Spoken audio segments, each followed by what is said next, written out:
So what we're going to do today is replace the expansion tank, which is this gray device right here.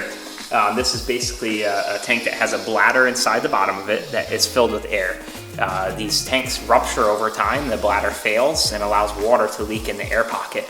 So when the water heats up and expands, it has no place to go once that happens.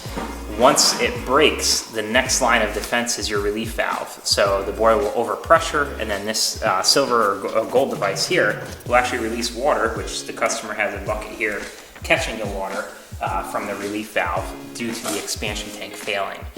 So we're gonna go ahead and drain the boiler system today, and then we're gonna actually replace the relief valve, the expansion tank, and an auto vent as well. On that job that Jake got.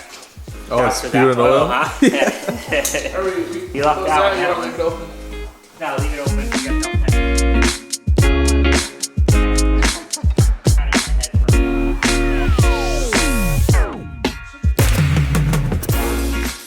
Corey, you want to just... I'm just closing this because it's going to overflow. Is it? Well, no, you can't close that though. Cool. And the pressure will go down. So Why, then, is it getting that close? Yeah. Alright, so put your hose in here.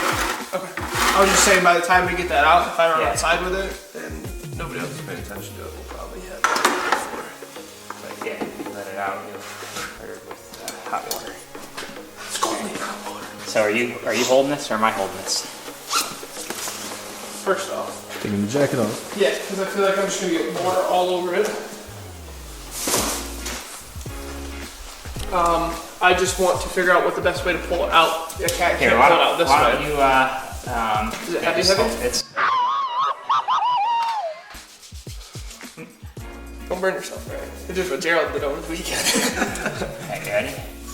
Just spin it and you're ready to Just it. hold it not to go that way. Yeah, And this way. yeah, Watch your yeah. finger on this too. You'll burn yourself. You ready? It's I gonna got fall pretty soon, so. Let's open the garage real quick. I got pressure towards it, Yeah. like going up still. Yeah. I'll Get sprayed right in the face Yeah. with water. Alright, ready? Got it? Yep.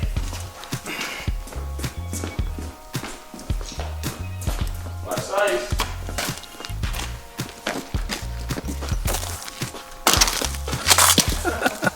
That was some big impact.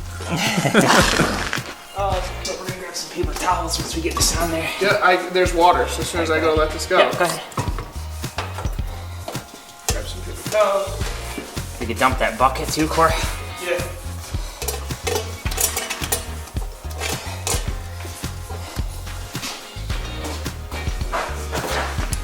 Surface the driveway? Is there loading? Yeah. The red one. Yeah. So we gotta take some water out to replace these components. You can't have water in there because we get sprayed with water in that case. So we're just draining the boiler as we're going here and kind of go from there. Here's my wrench. You guys got everything right on that truck, huh? Oh yeah, you got it. Just in case.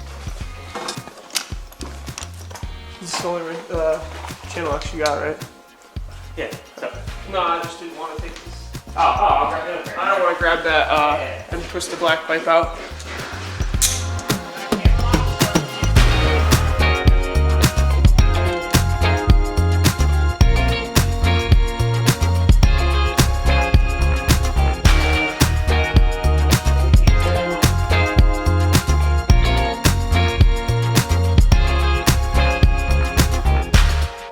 So right now we're doing a tune-up on it. So we're going to take the top off here, clean out the heat exchanger in here, to brush and vacuum it like you would for an oil system.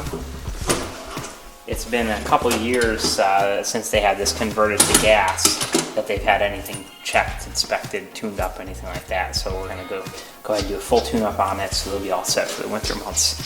That's pretty much it. Nice thorough inspection.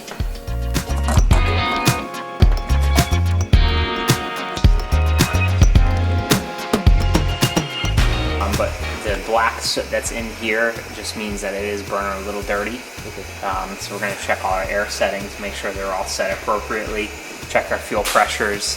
If the fuel pressures fluctuate, that can make it burn dirty. That's why you should always have a tune-up once a year. Just like any fuel, whether it be natural gas, propane, or oil, you should be having it tuned up once a year. One, it keeps it running efficiently, keeps it from getting soot in it like this one has here, and it saves you money overall, so it makes it more dependable.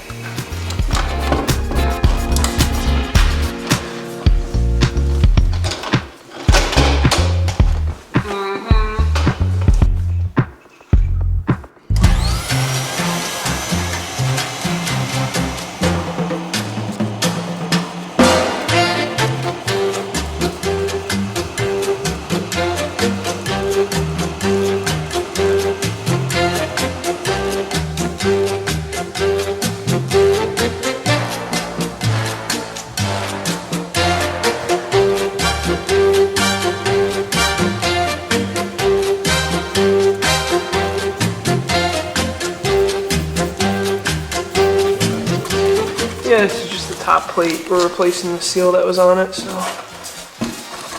it's definitely a little overdue.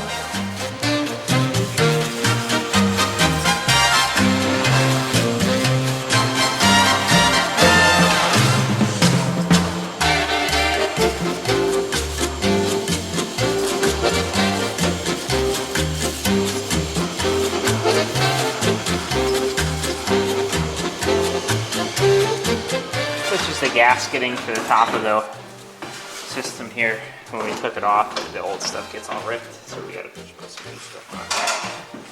Typical during cleaning. Some guys choose not to put this back on, which is not very safe, but that's just what some people do. It's like warped. Yeah, it's got a little bow in it. Just tighten it down. This one bolt and this bolt right here a lot flexes it up. So you just gotta always be careful with that. You don't want to over tighten them.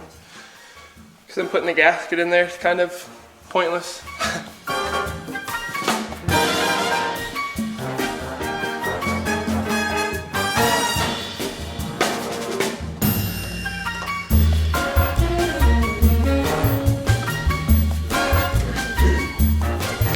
Yeah, perfect.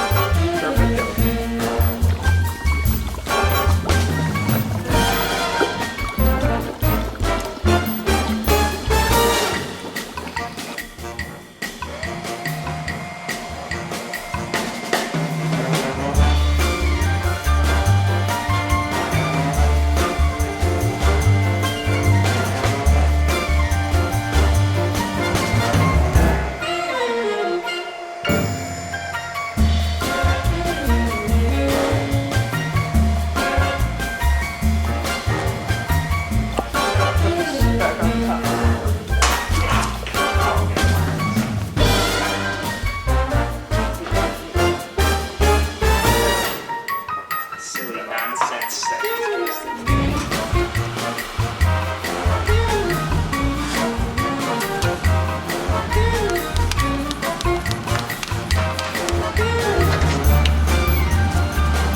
Is that just regular paper or is it like a special? It's like a, what is it, like a cell paper now? Yeah, it's a lot of air to go through it. It's just a little.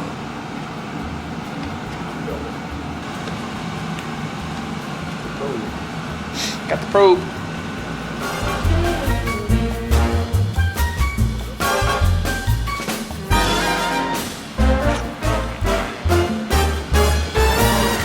parents buy me socks and underwear stuff. They're like, you want Christmas presents? Here's some socks, and I'm like, that's nice. I don't have to buy any. Limbo.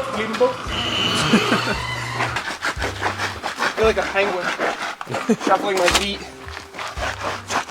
So, came out here this morning, his relief valve was blowing off.